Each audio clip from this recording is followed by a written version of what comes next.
You're listening to the Integrated Business Planning Podcast.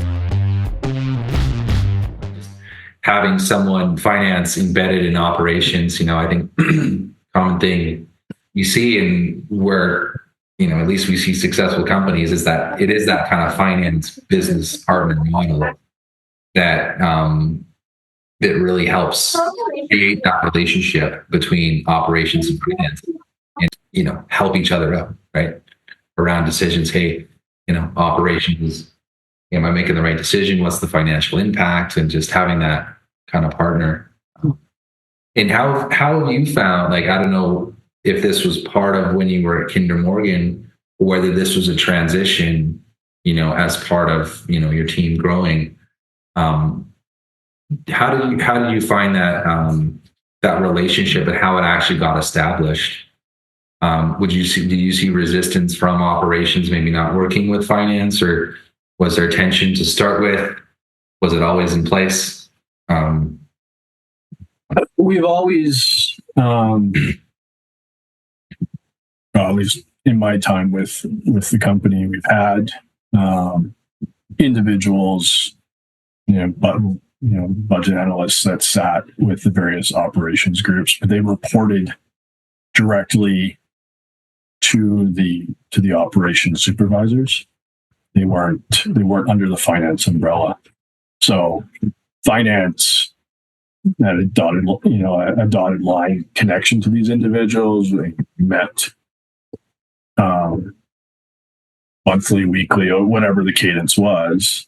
And so you were getting fed information, but it wasn't, there was different approaches taken by those individuals. There wasn't the guidance from finance, because there wasn't that direct line sort of responsibility. And it was almost, I think it evolved from almost a side of the desk thing that, we need to provide budget and forecast numbers to finance. So we'll have this individual who does a bunch of other things, just add that to their list of, responsibilities, to provide the information. And they'd be also involved in, the processing of invoices in the field. And when they are familiar with the expenses, but didn't always have sort of the financial background that kind of would have assisted them in some of, asking the right questions, or just consistency across the board.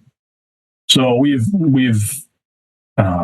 made a move here in the last year to bring those individuals under the finance umbrella. So there's closer communication and coordination.